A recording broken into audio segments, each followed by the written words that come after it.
ಗುರುರ್ಬ್ರಹ್ಮ ಗುರುರ್ವಿಷ್ಣು ಗುರುರ್ದೇವೋ ಮಹೇಶ್ವರ ಗುರುರ್ಸಾಕ್ಷಾತ್ ಪರಬ್ರಹ್ಮ ತಸ್ಮೈ ಶ್ರೀ ಗುರವೇ ನಮಃ. ಚಿದಂಬರ ನಮಸ್ತೇಸ್ತು ಚಿಂತಿತಾರ್ಥಪ್ರದಾಯಿನೇ ಔದುಂಬರ ಸದಾವಾಸ ಚಿದಂಬರ ನಮೋಸ್ತುತೆ. ಎಲ್ಲ ಆತ್ಮಜ್ಯೋತಿಗಳಿಗೆ ಸಾಷ್ಟಾಂಗ ಪ್ರಣಾಮ. ಇಂದಿನ ರಾಜಾರಾಮ್ ಮಹಾರಾಜ್ರವರ ಇನ್ನೊಂದು ಅಭಂಗವನ್ನು ನೋಡೋಣ. ಯಾತ್ರಲ್ಲವರು ಭಕ್ತನಿಗೆ ಯಾರು ಜ್ಞಾನಾಭಿಮುಖವನ್ನು ಮಾಡುತ್ತಾನೋ, ಈಶ್ವರಾಭಿಮುಖವನ್ನು ಮಾಡುತ್ತಾನೋ, ಆ ಜೀವನವನ್ನು, ಭಕ್ತರ ಜೀವನವು ಸಾರ್ಥಕವನ್ನು ಮಾಡಿ, ಸಾಫಲ್ಯ ಮಾಡಿ, ಅವರ ಪದರನಲ್ಲಿ ಆ ಸಾರ್ಥಕತೆಯನ್ನು ಹಾಕುವಂಥ ಸಾಮರ್ಥ್ಯ ಯಾರ ಹತ್ರ ಇದೆಯೋ ಅವರಿಗೆ ಸಾಧು ಅನ್ನುತ್ತಾರೆ. ಸಾಧು ಅನ್ನಿ, ಸತ್ಪುರುಷರು ಅನ್ನಿ, ಸದ್ಗುರು ಅನ್ನಿ, ಸಿದ್ಧರು ಅನ್ನಿ, ಅವಧೂತ ಅನ್ನಿ, ಎಲ್ಲ ಶಬ್ದದ ಅರ್ಥ ಒಂದ. ಯಾಕೆಂದರೆ ಅವರು ಆ ಭಗವಂತನ ಸಾಕ್ಷಾತ್ಕಾರವನ್ನು ಹೊಂದಿ ಅವರು ಸ್ವಯಂ ಸಿದ್ಧರಾಗಿರ್ತಾರೆ. ಅವ್ರ ಹತ್ರ ಆ ಸಾಮರ್ಥ್ಯ ಇರುತ್ತೆ. ಭಕ್ತನಿಗೆ ಎಲ್ಲಿಂದ ಭಕ್ತಿ ಯೋಗದಿಂದ ಜ್ಞಾನಯೋಗದ ಕಡೆಗೆ ಈಶ್ವರನ ಫೇಸ್ ಟು ಫೇಸ್ ತೋರಿಸುವಂಥ ಸಾಮರ್ಥ್ಯ ಅವ್ರ ಹತ್ರ ಇರುತ್ತೆ. ಈಶ್ವರನ ಫೇಸ್ ಟು ಫೇಸ್ ತೋರಿಸೋದು ಅಂದರೆ ನೀನ್ಯಾರಪ್ಪ. ರಮಣ ಮಹರ್ಷಿಗಳು famous line, who am I, ನೀ ನಿಜವಾಗಿಯೂ ಯಾರು? ದೇಹ, ಬುದ್ಧಿ, ಮನಸ್ಸು, ಚಿತ್ತನ ಅಥವಾ ಆ ಈಶ್ವರನ ಸ್ವರೂಪನೇ ನೀನು, ಪರಮಾತ್ಮನ ಸ್ವರೂಪ ನೀನೇ ಹೊಂದಿರುವ ಆ ಜೀವ. ಭ್ರಮೆ ಉಂಟಾಗಿ ನೀನು ದೇಹದಲ್ಲಿ ನನಗೊಂದು ಹೆಸರು ಕೊಟ್ಟಿದ್ದಾರೆ ಅಂದರೆ ಭ್ರಮೆ ಆಗಿಬಿಟ್ಟಿದೆ. ಅದಕ್ಕೆ ಅವ್ರು ಪದೇ ಪದೇ ಬಂದು ಅವತಾರವನ್ನು ತಾಳಿ ನಮಗೆ ಬೋಧನೆಯನ್ನು ಮಾಡುತ್ತಾರೆ. ಏನು ಹೇಳ್ತಾರಪ್ಪ ರಾಜಾರಾಮ್ ಮಹಾರಾಜರು? ಧನ್ಯತೆ ಚಿ ಭಕ್ತರಾಜ ಜನ್ಮ येऊनिया केली काज उद्धरिले आपणासी बहुत दान संगतीसी त्यांचे चरणी ठेवीन माथा माझे जीवी बहु आस चिदंबरदास म्हणे साधू संगमज देणे. ನಮ್ಮ ಶ್ರೀ ಮಹಾರಾಜರು, ಪರಮಪೂಜ್ಯ ಗೋಂದಾವಲೇಕರ್ ಮಹಾರಾಜರು ಯಾವಾಗಲೂ ಏನು ಹೇಳ್ತಾರಪ್ಪ ಅಂದರೆ, ಸತ್ಸಂಗತಿ ಹಾಗೂ ನಾಮ ಮಹತಿ ಯಾವ ದಿವಸ ಮುಗಿಯೋತೋ ಅವತ್ತು ವಿಶ್ವಾಸ ಸಂಪೂರ್ಣ ನಾಶ ಹೊಂದತ್ತೆ. ಎಲ್ಲಿವರೆಗೂ ವಿಶ್ವದ ಅಸ್ತಿತ್ವ ಇದೆಯೋ, ಈ ಜಗತ್ ಇದೆಯೋ, ಸೃಷ್ಟಿ ಇದೆಯೋ, ಅಲ್ಲಿವರೆಗೂ ಸಂತರು ಹಾಗೆ ನಾಮ ಎರಡೂ ಸೂರ್ಯ ಪ್ರಕಾಶನಂತೆ ಸ್ಪಷ್ಟವಾಗಿ ಮಹತ್ವಪೂರ್ಣ ಇರುತ್ತದೆ. ನಾನು ಆದಿ ಮಧ್ಯ ಅಂತ್ಯ. ಇದು ನಾಮ ಮತ್ತು ಸತ್ಸಂಗತಿ ಹೆಂಗಿದೆಯಪ್ಪ? ಸತ್ ಸಂಗತಿ, ಸತ್ಯದ ಸಂಘ. ಸತ್ಯ ಅಂದರೆ ಶುದ್ಧವಾದ ಜ್ಞಾನ. ಅದರ ಸಂಗತಿ ಹೆಂಗಿದೆ? ನಾನು ಹುಟ್ಟಕ್ಕಿನ್ನ ಮುಂಚೆ ಇತ್ತು, ನಾನೀಗ ಹುಟ್ಟಾದ ಮೇಲೂ ಇದೆ, ನಾಳೆ ನಾನು ಹೋದ ಮೇಲೂ ಕೂಡ ಆ ಸತ್ಸಂಗತಿ ಯಾವಾಗಲೂ ಇರುತ್ತೆ. ಸತ್ಸಂಗ ಅಂದರೆ ಕೇವಲ ಆನ್ಲೈನ್ ಪ್ರವಚನ, ಆಫ್ಲೈನ್ ಪ್ರವಚನ, ಒಂದು ಕಡೆ ಹೋಗಿ ಕೇಳೋದು ಅದಲ್ಲ. ಸತ್ ಸಂಗತಿ, ಸತ್ ಅಂದರೆ ಆ ಶುದ್ಧವಾದ ಜ್ಞಾನ, ಬೆಳಕು, ಇರುವಿಕೆ, ನಿರಾಕಾರ ಪರಮಾತ್ಮನ ಪರಬ್ರಹ್ಮ ವಸ್ತು ಅದು ಯಾವಾಗಲೂ ಇರೋದೆ.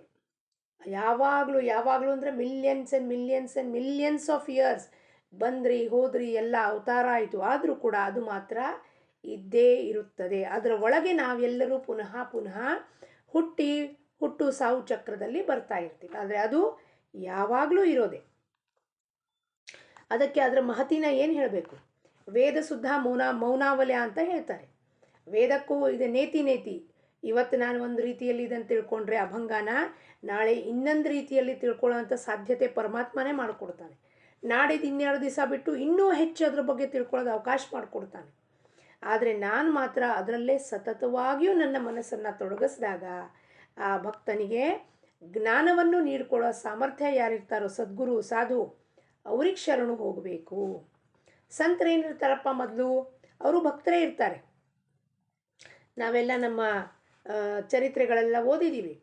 ಜ್ಞಾನೇಶ್ವರ ಮಹಾರಾಜರಿರಲಿ ಅಥವಾ ತುಕಾರಾಮ್ ಮಹಾರಾಜರಿರಲಿ, ರಾಜಾರಾಮ್ ಮಹಾರಾಜರು, ವಿಠಾಬಾಯಿ, ಮೀರಾಬಾಯಿ, ಇವರೆಲ್ಲ ಮೊದಲೇನಿದ್ರು? ಭಕ್ತರೇ ಇದ್ರು. ಅವ್ರ ಪ್ರವಾಸವನ್ನು ಹೆಂಗೆ ಶುರು ಮಾಡೋದು? ರಾಜಾರಾಮ್ ಮಹಾರಾಜರಿಗೆ ಅವ್ರು ಯಾರು ಅಂತ ಗೊತ್ತಿರಲಿಲ್ಲ. ಅವರೇ ಪ್ರಹ್ಲಾದ, ಅಂಗದ, ಉದ್ಧವ, ನಾಮದೇವ, ತುಕಾರಾಮ ಆಗಿ ಈಗ ರಾಜಾರಾಮ ಆಗ್ಯಾರ ಅಂತಲೇ ಗೊತ್ತಿರಲಿಲ್ಲ. ಅದನ್ನು ಆ ಸಾಮರ್ಥ್ಯ ಯಾರಲ್ಲಿತ್ತು? ತೋರಿಸ್ಕೊಡೋ ಸಾಮರ್ಥ್ಯ ಸ್ವಾಮಿಯಲ್ಲಿ ಮಹಾಸ್ವಾಮಿ ಅವರಿಗೆ ತಿಳಿಸ್ಕೊಟ್ರು, ರಾಜಾರಾಮ ನೀನು ಜನ್ಮ ಜನ್ಮಾಂತರದಿಂದ ನನ್ನ ಜೊತೆಗಿದೆಯೋ, ಯುಗ ಯುಗಾಂತರದಿಂದ ನಾನು ನೀನು ಒಂದಾಗಿಯೇ ಬರ್ತಾ ಇದ್ದೀವಿ, ನಮ್ಮಲ್ಲಿ ನಿನ್ನಲ್ಲಿ ನನ್ನಲ್ಲಿ ಯಾವ ಭೇದವೂ ಇಲ್ಲ ಅನ್ನೋದನ್ನು ಜ್ಞಾನವನ್ನು ನೀಡಿದ್ಯಾರು? ಸ್ವಾಮಿ. ನಿಜಾತ್ಮ ಬೋಧವನ್ನು ಮಾಡಿ ಆ ಜ್ಞಾನವನ್ನು, ಪರಿಪೂರ್ಣವಾದ ಜ್ಞಾನವನ್ನು, ಹೂ ಆಮ್ ಐ ಅಂತ ರಾಜಾರಾಮ್ ಮಹಾರಾಜರಿಗೆ ತಿಳಿಸ್ಕೊಟ್ರು. ಅವರು ಮೊದಲು ಭಕ್ತರು ಇರ್ತಾರೆ. ಯಾವಾಗ ಅವ್ರು ದ್ವಾರಕಾದಾಸ್ ಮಹಾರಾಜರು ಅವರಿಗೆ ಆ ಧ್ರುವನ ಕತೆ, ಪ್ರಹ್ಲಾದನ ಕತೆ ಹೇಳಿದ್ರು, ಅಯ್ಯೋ ಧ್ರುವ ಪ್ರಹ್ಲಾದನಿಗೆ 5ನೇ ವರ್ಷಕ್ಕೆ ವೈರಾಗ್ಯ ಬಂದುಬಿಟ್ಟಿತ್ತು, ನನಗಿನ್ನೂ ಬಂದಿಲ್ವಲ್ಲಪ್ಪ ಅನ್ನೋದನ್ನು ಫ್ಲ್ಯಾಶ್ ಆದಾಗ ಅವ್ರದ್ದು ವಿಚಾರಧಾರೆ ಶುರುವಾಯಿತು. ಅವಾಗ ಅವ್ರು ಹೇಳಿದ್ರು, ನಿನಗೆ ಸರಿಯಾದ ಸಮಯ ಕಾಲದಲ್ಲಿ ಭಗವಂತ ಪ್ರಾಪ್ತಿ ಆಗತ್ತಪ್ಪ ಅಂತ ಹೇಳಿದ್ರು. ಯಾರು ತಮ್ಮ ಪ್ರವಾಸವನ್ನು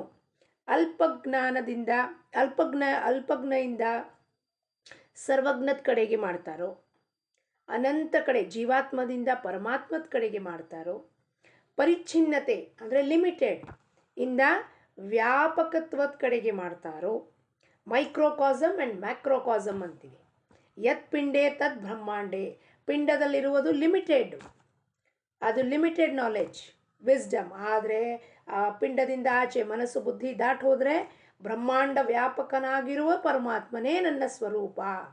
ಸೊ ನಾನು ಎಲ್ಲಿದ್ದೀನಿ? ನಾನು ಸರ್ವವ್ಯಾಪಕನಾಗಿದ್ದೀನಿ ಅಂತ ಚಿದಂಬರ ಸ್ವಾಮಿ ರಾಜಾರಾಮ್ ಮಹಾರಾಜರಿಗೆ ಹೇಳಿದ್ರು. ನೀನು ರಾಜಾರಾಮ, ದೇಹದಲ್ಲಿ ಲಿಮಿಟೆಡ್, ಒಂದು ಹೆಸರು ನಿನಗೆ, ದೇಹದಲ್ಲಿ ಲಿಮಿಟೆಡ್, ಆದರೆ ನೀನು ದೇಹ ಮನಸ್ಸು ಬುದ್ಧಿ ದಾಟ್ ಹೋಗು ರಾಜಾರಾಮ, ನೀನೇ ತೂಚಿ ಬ್ರಹ್ಮಾಂಡ ಬರೋನಿ ಅಂತ ಹೇಳಿದ್ರು. ಶಿಷ್ಯ ಶಿರೋಮಣಿಯೇ, ತೂಚಿ ಬ್ರಹ್ಮಾಂಡ ಬರೋನಿ ವಿಚಾರಿ ಮನಿ, ಮನಸ್ಸಿನಲ್ಲಿ ವಿಚಾರ ಮಾಡೋ, ನೀನು ಹೆಂಗಿದ್ಯಾ? ಆ ಮನಸ್ಸು ಯಾವುದು ಪ್ರಪಂಚದಲ್ಲಿ ತೊಡಗಿಸಿರ್ತೀವೋ ಅದೇ ಮನಸ್ಸು ಅಷ್ಟು ಪವರ್ಫುಲ್ ಇದೆ. ಮನಸ್ಸು ಅದು ಪರಮಾತ್ಮನ ವ್ಯಾಪಕತ್ವನ, ನನ್ನ ಸ್ವರೂಪವನ್ನು ತಿಳಿಸ್ಕೊಡುವಂಥ ಸಾಮರ್ಥ್ಯ ಆ ಮನಸ್ಸಿಗಿದೆ. ಬಂಧನದ ಕಡೆಯಿಂದ ಮೋಕ್ಷದ ಕಡೆಗೆ. ಅದಕ್ಕೆ ಹೇಳ್ತಾರೆ ಅಮೃತ ಬಿಂದು ಉಪನಿಷತ್ತಲ್ಲಿ, ಮನ ಏವ ಮನುಷ್ಯಾಣಂ ಕಾರಣಂ ಬಂಧ ಮೋಕ್ಷಯೋ ಬಂಧಾಯ ವಿಷಯ ಸಂಗೋ ಮುಕ್ತಿರ್ನಿರ್ವಿಷಯಂ ಸ್ಮೃತಂ. ಯಾವ ಮನಸ್ಸು ಬಂಧನಕ್ಕೆ ಕಾರಣ ಇದೆಯೋ ಅದೇ ಮನಸ್ಸು ನನಗೆ ಆ ಬಂಧನದಿಂದ ಬಿಡುಗಡೆ ಮಾಡುತ್ತೆ, ಅಂದರೆ ಭ್ರಮೆಯಿಂದ ಬಿಡುಗಡೆ ಮಾಡುತ್ತೆ. ನಾನು ಯಾವ ಬಂಧನದಲ್ಲೂ ಇಲ್ಲ ಅಂತ ರಾಜಾರಾಮ್ ಮಹಾರಾಜರಿಗೆ ತೋರಿಸಿದ್ರು ಸ್ವಾಮಿ. ಮೋಕ್ಷದ ಕಡೆ ಕರ್ಕೊಂಡು ಹೋಗುತ್ತೆ. ಜ್ಞಾನದಿಂದ ಪರಿಪೂರ್ಣನಾಗಿ ಆ ಭಕ್ತನು ಧನ್ಯನಾಗುತ್ತಾನೆ. ನಮ್ಮೆಲ್ಲರದು ಈಗೇನಿದೆಯಪ್ಪ, ಒಂದು ಟಾಸ್ಕ್ ಆಗಲಿ, ಚಾಲೆಂಜ್ ಆಗಲಿ, ನನ್ನನ್ನು ನಾನು ಯಾರು ಅಂತ ಅರಿತ್ಕೋಬೇಕು.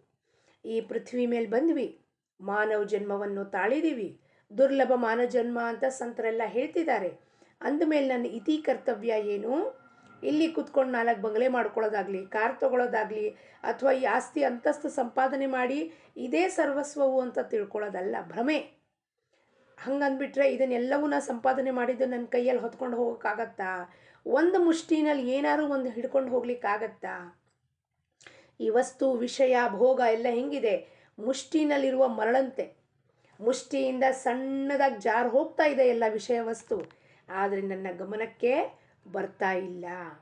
ಎಲ್ಲವೂ ಜಾರು ಹೋಗ್ತಿದೆ ನನ್ನ ಕೈಯಿಂದ. ಏನಿದೆ ಜಾರು ಹೋಗದೇ ಇರೋಂಥ ವಸ್ತು ಯಾವುದಿದೆ? ಯಾವುದು ಶಾಶ್ವತವಾಗಿ ನಾವು ಕಾಪಾಡ್ಕೊಂಡಿದ್ದೀವಿ? ವಿಚಾರ ಮಾಡಿ. ಮನೆ ಕಾಪಾಡ್ಕೊಂಡಿದ್ದೀವ? ವಸ್ತು ಕಾಪಾಡ್ಕೊಂಡಿದ್ದೀವ? ಜನರನ್ನು, ಆಪ್ತೇಷ್ಟರನ್ನು ನಮಗೆ ಕಾಪಾಡಲಿಕ್ಕೆ ಸಾಧ್ಯತೆ ಆಗಿದೆಯಾ? ಎಲ್ಲವೂ ಆ ಮುಷ್ಟಿನಲ್ಲಿರುವ ಮರಳಂತೆ ಎಲ್ಲವೂ ಜಾರಿ ಜಾರಿ ಜಾರಿ ಹೋಗ್ತಾ ಇದೆ. ನನಗೆ ಆ ಮೃತ್ಯುಗೆ ಸಮೀಪ ಕರ್ಕೊಂಡು ಹೋಗ್ತಾ ಇದೆ. ಆದರೂ ಕೂಡ ನನಗಿನ್ನೂ ಅರಿವಾಗ್ತಾ ಇಲ್ಲ ನಾನು ಯಾರು. ಮಾನವ ದೇಹಕ್ಕೆ ಬಂದು ನಾವೇನು ನಮ್ಮನ್ನು ನಾವು ಉದ್ಧಾರ ಮಾಡ್ಕೊಳ್ಳೋದು, ಇದೇ ನಮ್ಮ ಇತಿ ಕರ್ತವ್ಯ. ಅದಕ್ಕೆ ಅಂಥ ಸಾಧು ಸಂತರು ಏನು ಮಾಡ್ತಾರಪ್ಪ, ಅವ್ರು ಬಂದು ಅವರು ಅದನ್ನು ಪಡ್ಕೊಂಡು, ಆ ಜ್ಞಾನವನ್ನು ಪಡ್ಕೊಂಡು, ಆ ಸಾಕ್ಷಾತ್ಕಾರವನ್ನು ಹೊಂದಿ ಅವರು ನಮ್ಮನ್ನು ಉದ್ಧಾರ ಮಾಡ್ತಾರೆ. ಅವ್ರೇನು ಮಾಡ್ತಾರೆ, ಅವ್ರ ಜ್ಞಾನವ ಇತರರಿಗೂ ಅದನ್ನು ದಾನ ಮಾಡ್ತಿರ್ತಾರೆ. ಬನ್ನಿ ಬನ್ನಿ ತಗೊಳ್ಳಿ ಅಂತ. ಅಲ್ಲಿ ಯಾವ ಭೇದ ಭಾವ ಉಂಟಿಲ್ಲ ಅವ್ರ ಹತ್ರ. 1000 ಜನ ಒಂದು ಪ್ರವಚನಕ್ಕೆ ಕೂತಿದ್ರು, 1000 ಜನದ ಮೇಲೂ ಕೃಪಾದೃಷ್ಟಿ ಒಮ್ಮೆಲಿಗೆ ಅವ್ರು ಒಂದೇ ಸಮಾನವಾಗಿ ಬೀರ್ತಾರೆ. ಯಾರದ್ದು ಕೆಪ್ಯಾಸಿಟಿ ಹೆಂಗಿರುತ್ತೆ, ಎಲಿಜಿಬಿಲಿಟಿ ಹೆಂಗಿರುತ್ತೆ. ನಾವು ಕಪ್ಪೆಲ್ಲ ತುಂಬ್ಕೊಂಡು ತೊಗೊಂಡೋಗಿ ನಮಗೆಲ್ಲ ಗೊತ್ತಿದ್ದೀರಿ ಈ ಪ್ರವಚನಕ್ಕೆ, ಅಯ್ಯೋ ನಮಗೆಲ್ಲ ಗೊತ್ತಿತ್ತು ಬಿಡ್ರಿ, ಅವ್ರೇನು ಹೇಳೋದಿದೆ ಅದರಲ್ಲಿ ಅಂದರೆ ಕಪ್ಪು ಹಾಗೆ ವಾಪಸ್ ಬರುತ್ತೆ, ಅನುಗ್ರಹ ಪಡ್ಕೊಳ್ಳಿಕ್ಕೆ ಸಾಧ್ಯತೆ ಆಗೋದಿಲ್ಲ. ಇಲ್ಲಿ ಹೊಸದಾಗಿ ಅಲ್ಲಿ ಏನು ನನಗೆ ಗೊತ್ತಿಲ್ಲ, ಏನು ಹೇಳ್ತಾರಪ್ಪ ಹೊಸದಾಗಿ ಇವತ್ತು ಕೇಳ್ಕೊಳ್ಳೋಣ, ನನ್ನ ಉದ್ಧಾರದ ಸಲುವಾಗಿ ಏನು ಹೇಳ್ತಾರೆ ಅಂತ ಯಾರು ಹೋಗ್ತಾರೋ ಅವ್ರ ಕಪ್ಪು ಖಾಲಿ ಆಗ್ತಾ ಹೋಗುತ್ತೆ. ಅಲ್ಲಿಂದ ಅವನು ಪರಮಾತ್ಮ ತುಂಬಿಸಿ ಕಳಿಸ್ತಾನೆ. ಏನಪ್ಪ? ಭಕ್ತಿ, ಜ್ಞಾನ, ವಿವೇಕವನ್ನು ತುಂಬಿಸಿ ಕೃಪಾದೃಷ್ಟಿ ಮುಖಾಂತರ ಕಳಿಸ್ತಾನೆ. ತತ್ವಮಸಿ ಎಂಬುವ ಬೋಧವನ್ನು, ಅದ್ವೈತದ ತತ್ವ ಏನಿದೆಯೋ ತತ್ವಮಸಿ ನೀನೇ ಅದು ಅಂತ ರಾಜಾರಾಮ್ ಮಹಾರಾಜರಿಗೆ ಬೋಧನೆ ಮಾಡಿದ್ರು ಮಹಾಸ್ವಾಮಿ ನಿಜಾತ್ಮ ಬೋಧನೆ. ತತ್ವಮಸಿ ನೀನೇ ಅದಪ್ಪ, ನೀನೇ ಆ ಪರಬ್ರಹ್ಮ ವಸ್ತು, ಸರ್ವವ್ಯಾಪಕನಾಗಿದೆಯಾ ನೀನು, ನನ್ನ ಸ್ವರೂಪನೇ ಹೊಂದಿದೆಯಾ, ನಿನ್ನ ಹೆಸರು ರಾಜಾರಾಮ ಲೌಕಿಕವಾಗಿ ಇದೆ ವಿನಃ ಒಳಗಿಂದ ನೀನ್ಯಾರು ಸರ್ವವ್ಯಾಪಕ ಅಂತ ಬೋಧವನ್ನು ಮಾಡಿ ನಿಜವಾದ ಭಕ್ತನಿಗೆ, ಕೋಟ್ ಆ್ಯಂಡ್ ಕೋಟ್, ನಿಜವಾದ ಭಕ್ತನಿಗೆ ಜ್ಞಾನಾಭಿಮುಖವನ್ನು ಮಾಡಿ ಈಶ್ವರಾಭಿಮುಖವನ್ನು ಮಾಡಿ ಅವನ ಪದರದಲ್ಲಿ ಆ ಪರಬ್ರಹ್ಮ ವಸ್ತು ಬ್ರಹ್ಮಜ್ಞಾನವನ್ನು ಕೊಟ್ಟು ಬಿಡ್ತಾರೆ. ಯಾವ ಸಾಧುಗಳು ಅಂತಃಕರಣದಿಂದ ಷಡ್ವಿಕಾರಗಳನ್ನು ತೊಳೆದುಹಾಕಿ ಅಂತರಂಗ ಶುದ್ಧಿಯಾಗಿ ಇಂಥವ್ರ ಸಂಘ ನಾವು ಮಾಡಿದಾಗ ಏನಾಗತ್ತಪ್ಪ, ನಾವು ಬಾಹ್ಯವಾಗಿ ಅವ್ರನ್ನ ಗುರ್ತಿಡ್ಲಿಕ್ಕೆ ಸಾಧ್ಯ ಆಗೋದಿಲ್ಲ. ನಮ್ಮಂಥ ಎಲ್ಲರಂತೆ ಪ್ರಾಪಂಚಿಕ ಜನದಂತೆ ಇರ್ತಾರವ್ರು, ಆದರೆ ಒಳಗಿಂದ ಜ್ಞಾನಿವಂತರಾಗಿರ್ತಾರೆ, ಸಾಕ್ಷಾತ್ಕಾರಿ ಇರ್ತಾರೆ. ರಾಮಕೃಷ್ಣ ಪರಮಹಂಸರಿಗೆಲ್ಲ ಹುಚ್ಚಂತಿದ್ರು. ಹುಚ್ಚಿಡ್ದೆ ಇವನಿಗೆ ಕಾಳಿ ಮಾತಾ ಕಾಣಿಸ್ತಾನಂತೆ. ರೋಡ್ ರಸ್ತೆ ಮೇಲೆ ಹೋಗೋರಿಗೆಲ್ಲ ಕಾಳಿ ಮಾತಾ ಅಂತಿದ್ರು ಅವರು.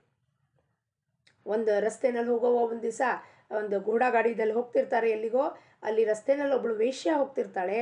ಅವ್ರು ನಿಂತ್ಕೊಂಡ್ಬಿಟ್ಟು ಆ ಗಾಡಿಯಿಂದ ಇಳಿದ್ಬಿಟ್ಟು ಅವ್ರು ಏನು ಮಾಡ್ತಾರಪ್ಪ ಅಂದ್ರೆ ಆಕೆ ಸಾಷ್ಟಾಂಗ ನಮಸ್ಕಾರ ಮಾಡ್ತಾರೆ. ಅಮ್ಮ ನೀ ಇಲ್ಲಿ ಬಂದಿದ್ಯಾ ಅಮ್ಮ ಅಂತ ಕೇಳ್ತಾರೆ. ಮಾ ತುಮ್ ಇದರ್ ಹೋ ಅಂತ ಕೇಳ್ತಾರೆ. ಅಂದರೆ ಆ ವೇಶ್ಯನಲ್ಲೂ ಕೂಡ ಅವರಿಗೆ ತಾಯಿ ಕಾಳಿನೇ ಪ್ರಕಟವಾಗಿ ಕಾಣಿಸ್ತಾ ಇರ್ತಾರೆ ಅಂತ. ಎಂಥ ಉತ್ಕಟವಾದ ಭಕ್ತಿ, ಜ್ಞಾನ, ವೈರಾಗ್ಯ ಸಂಪನ್ನ. ಆದರೆ ಅವರಿಗೆಲ್ಲ ಹುಚ್ಚಂತಿದ್ರು.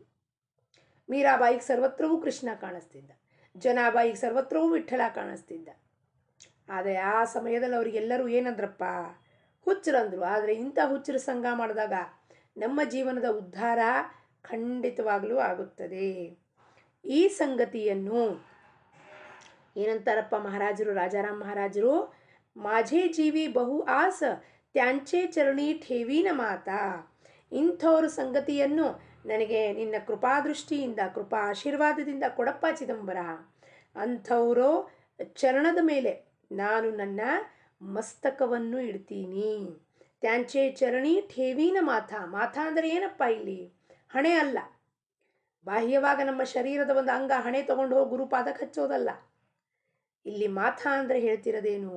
ನಾನು ನನ್ನದು ಎಂಬುವ ಅಹಂಭಾವ, ದೇಹ ಬುದ್ಧಿನ ಹೋಗಿ ಸಂಪೂರ್ಣವಾಗಿ ಅವ್ರ ಚರಣದಲ್ಲಿ ಸಮರ್ಪಣಾ ಮಾಡುತ್ತೇನೆ. ನಾವೇನು ಅನ್ಕೋತೀವಿ? ಹೊರಗಡೆ ಬಾಹ್ಯವಾಗಿ ಪ್ರವಚನಕ್ಕೆ ಹೋದಾಗ ಗುರುಚರಣದ ಮೇಲೆ ನಾವು ಪಾದ ಇಟ್ಬಿಟ್ರೆ ಒಳ್ಳೇದಾಯಿತು. ಅಲ್ಲ. ಮಾಥಾ ಠೇವಿನ ಮಾಥಾ.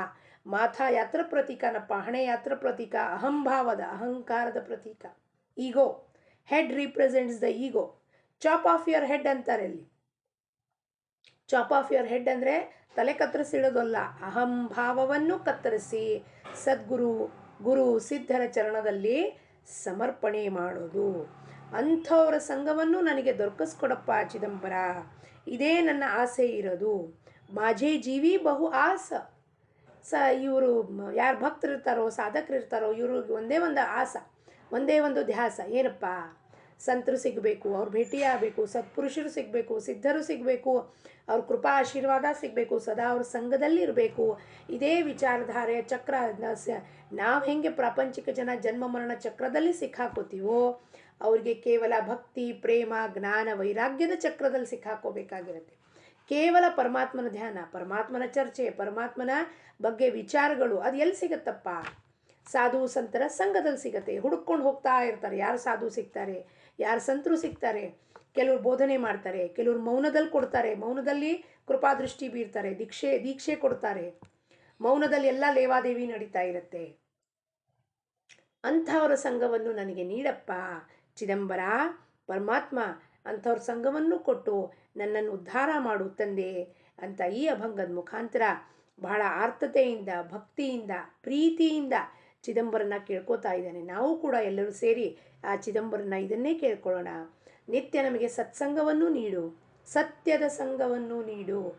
ನಾನು ಸದಾಕಾಲ ನನ್ನ ಮನಸ್ಸು ನಿನ್ನಲ್ಲಿ ರಮಸಲಿ, ನಿನ್ನ ನಾಮದಲ್ಲಿ ರಮಸಲಿ, ನನ್ನ ಚಿತ್ತ ನಿನ್ನ ನಾಮವನ್ನು ಧಾರಣೆ ಮಾಡಲಿ ಅಂತ ಕೃಪಾದೃಷ್ಟಿ ಬೀರಿಸೋ ಪರಮಾತ್ಮ ಚಿದಂಬರ ಅಂತ ನಾವೆಲ್ಲರೂ ಸೇರಿ ಪ್ರಾರ್ಥನೆ ಮಾಡೋಣ.